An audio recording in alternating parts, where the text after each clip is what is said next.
Live, this is News 10 Today on your side. $1 million. How about that? Check. How about that indeed? The Vince Lombardi Trophy isn't going anywhere. The Tampa Bay Buccaneers are Super Bowl champions for the second time in the team's history. And the celebrations have been going on through the night and into victory morning. These fireworks were set off around 2 a.m. It's one of many fireworks shows that we've seen since the Bucs defeated the Chiefs in Super Bowl 55. And the Bucs hoist that Lombardi Trophy high 18 years after their first Super Bowl victory. They become the first team in the NFL history to play in the Super Bowl on their home turf and to win the Super Bowl on their home turf. Now, 8 on your side is your official Bucs station, and we have team coverage on all of your big game celebrations. Beth Russo is checking in with fans around the area. Our very own Marco Villarreal is hearing from the players on this huge victory. And then Megan Gannon is telling us all where to find that Super Bowl merchandise. But let's begin this morning with Nico Clemens live on South Howard Avenue in Tampa. And Nico, I know crowds have been gathered there for hours. David, Avery, it's a completely different South Howard Avenue compared to really like an hour ago. Crowds have cleared, but you can certainly tell there's a party out here. Trash covers the street. You can see some folks down there cleaning up all that trash right now. The bars they're still out here trying to clean up again, like I just said, but it was packed out here on South Howard Avenue.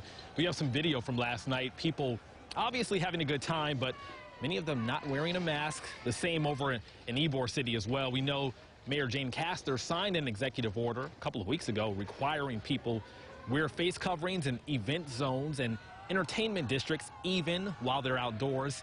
South Howard Avenue and Ybor City are part of the entertainment district.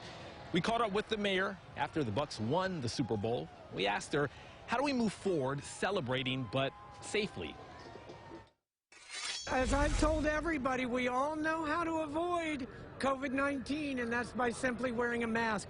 Trust me, I've been yelling for the Bucs all night long. You can do it with a mask on. And right now that executive order is in effect until this Saturday, so a few more days. So we'll have to wait and see if the mayor or anyone else from the city has anything else to say about the celebrations and maskless crowds here, not just on South Howard Avenue, but really across the Bay Area. But as you can imagine, they were having a good time out here. Cleanup is underway as well. Live in Tampa, I'm Nico Clemens, 8 on your side. All right, thanks a bunch, Nico. And the celebrations are happening all over Tampa Bay this morning. Our very own Paul Lamison is up in Eagle 8 HD, and he has a front row seat to everything. Hey, Paul, how are things looking right now? Hey, right now they're quiet. I think everybody's gone home and go to bed. The bars are closed. That means they're not selling alcohol. That means most of the people are now at home. There's still a few stragglers out on the street. But last night, here, let's take a look at video. This was along 7th Avenue in Ybor City. And again, like Nico was saying, it was packed out here. People up and down, actually in the street. They closed down 7th Avenue.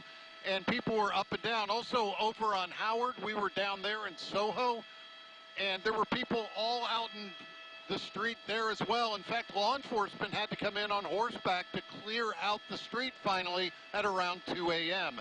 So now back out here live again, see 1 or 2 people still out here on 7th Avenue celebrating a big Bucs win, and we'll throw it back to you. And when the Super Bowl ended, the ball would be in the hands of Tom Brady. That's what we've come to expect over the years, right? A simple victory formation, and that was it. The game was over. The World Champs title is a sweet moment for fans and also for the players who proved that hard work, determination, and, you know, the right combo of players and coaches can make anything happen. Now, this marvelous Monday morning, we're hearing from the Super Bowl champs. After the confetti fell and the immediate celebrations ended, we caught up with some of the Bucs players. And, of course, we all want to know how everyone's feeling and their thoughts on the game. 8 on your side's Marco Villarreal joining us live this morning from Raymond James Stadium. Marco, I've been looking at some of the tweets that these players are sending out. Wow, are they ecstatic? They deserve to be. Very much so. I mean, they've worked hard all year long for this, and they're very, very excited. By the way, out here at Ray J, things a lot quieter, but last night it was very loud as the Bucs won their 2nd Super Bowl and Tom Brady won his 7th. So let's give you a look at last night when Tom sat down finally, and he was all smiles. He was handed the Lombardi Trophy inside on the field right after the game. His kids were with him at the podium. The celebration inside the stadium was one of a kind, a unique experience to celebrate during a pandemic. But this win was something the city needed, the Bay Area needed, and the players needed after working so hard all season long. And the players recognize what a special win this is. It feels amazing. It feels tremendous. It's just an unbelievable story. You know, just the first time ever, just a team going to the Super Bowl in their hometown. Just that story is just surreal. I think they're all special, and they're all. This has been an amazing year. Amazing year. We got to a good start, 7-2, and then had a little rough stretch where we kind of found our identity and played a lot better football down last December, January, and just really proud of all the guys, proud of all the coaches, the effort we put in. Now, one of the topics we kept hearing from the players is that this Super Bowl was all about family, not just for Tom Brady, who had his children out there after that big win, but Coach Arians, who had his 95-year-old mother cheering him on in the stands last night. And speaking of Coach Arians, coming up on News Channel 8 today at 5 o'clock, we're going to talk a little bit about what he had to say after someone asked him whether he plans on retiring after this Super Bowl win. Reporting live at Ray J, Marco Villarreal, 8 on your side. Thanks, Marco. You know, wide receiver Mike Evans also celebrating today. All 7 years of his career have been spent here in Tampa Bay. That means he's seen a lot of losing seasons, but this year he finally got that ring. And he says a big part of this whole incredible talent on the roster, as well as all the hard work the team put in this year, was the reason why. If you look at the names on our team, if you look at our roster, we have a lot of superstar players, all pro players. The front office did an unbelievable job of getting all these pieces together, and all we had to do was just put in the work, and it worked out. It was that simple. All 4 Bucs touchdowns were scored by players in their first year on the roster who wanted to play with Brady. Well, the streets are calm now, as we just saw, but the win brought out Bucs fans across the Bay Area. 8 on your side was there as police had to stop some celebrations that got out of hand. Beth Rousseau is live downtown with a look at the area where some of those streets were cleared. Hey, Beth. Good morning, David and Avery. We're in Curtis Hickson Park right now. It's all quiet. We're just outside where the Super Bowl experience was, but crowds packed this park just a couple of hours ago, and those crowds actually filled out onto the street of Ashley Drive here and even onto the Riverwalk. At one point, fans started jumping on cars, and that's when police had to step in and take some action. Take a listen.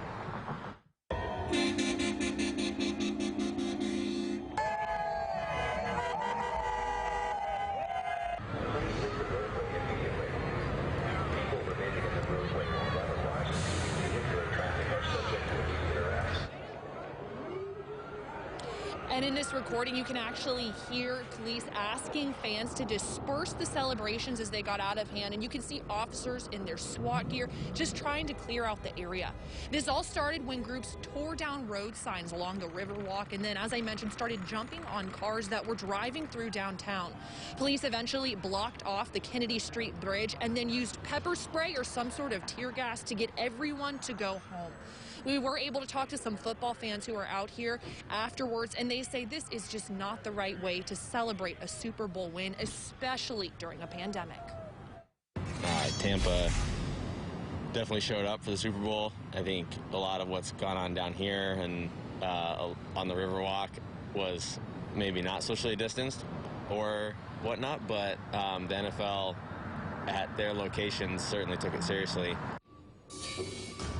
And we were actually able to talk to some fans who got to celebrate the Super Bowl win inside Raymond James Stadium. They say it was a totally different experience. You're going to hear from them coming up at 5. We're live downtown this morning. Beth Russo, 8 on your side.